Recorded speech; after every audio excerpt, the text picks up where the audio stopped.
The violence erupted hours earlier following the funeral for Freddie Gray, a black man who died after his neck was broken in police custody. At least 15 police officers are hurt and dozens of buildings and businesses in ruins. Let's bring in Megan Fitzpatrick now from Washington. So Megan, what is the latest this morning? Well, Andrew, this morning the cleanup effort is underway. There are people out on the streets of Baltimore this morning with brooms and garbage bags, cleaning up after a very long and destructive night. There are also police officers on the street this morning dressed in riot gear, but so far no violence or scuffles of any kind yet this morning. Store owners, business owners are surveying the damage, boarding up broken glass and looking at just how badly things got last night. The violence started around 4:30 in the afternoon and continued late into the night. The images were just stunning. As you can see on the screen, there are a huge fire. That was a senior center that was built by a church that was burned down in East Baltimore, opposite side of the city to where a lot of the other incidents were breaking out. Police cars vandalized and destroyed, many businesses looted, and the police were literally under attack. Rioters were throwing rocks and other objects at them. 15 officers were injured, a couple of them with pretty serious injuries, one of them a head injury, but all officers are expected to recover.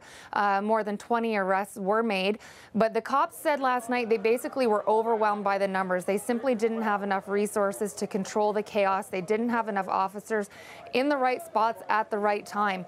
They did make requests from neighboring police forces, including from here in D.C. and in Philadelphia, for added support, as well as the National Guard did get on the ground there last night. That came after a state of emergency was declared by the governor, Larry Hogan. And it was interesting, during a news conference, he kind of hinted that he would have made that call sooner, but he was waiting to hear from Baltimore's mayor. And once they finally connected, he authorized that National Guard. Up to 5,000 troops could be deployed to the city over the coming days, depending on the need.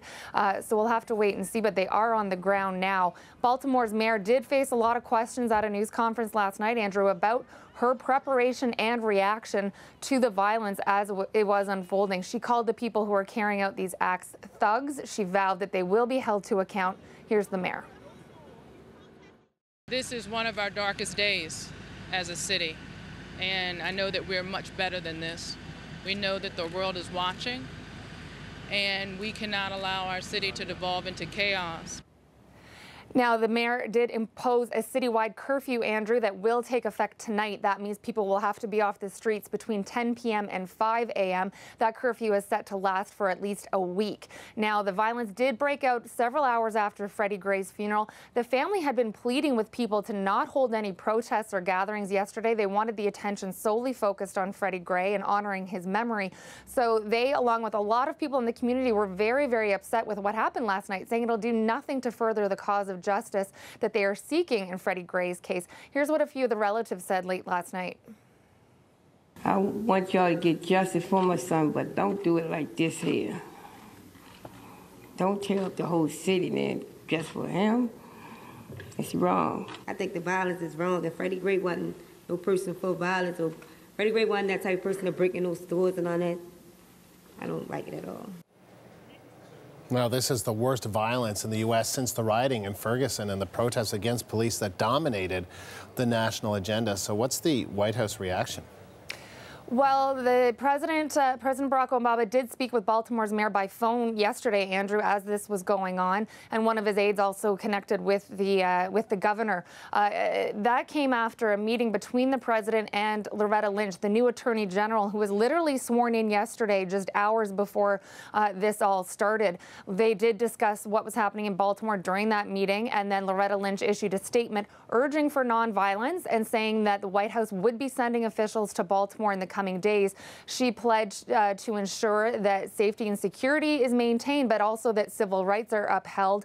The Department of Justice is already involved in the Freddie Gray investigation. And as well, the White House had sent people to his funeral yesterday. So this is something they are monitoring. We'll watch for further reaction today here in Washington. All right. Thanks, Megan. You're welcome. And this is a live shot right now of Baltimore. As you can see there are police, there are National Guard, state troopers in that city as that mandatory curfew will take effect for the first time tonight for all civilians. There's already, as Megan was mentioning, a juvenile curfew in effect. Much more on the story coming up. We'll hear from an anti-violence activist who took to the streets last night at the height of the rioting.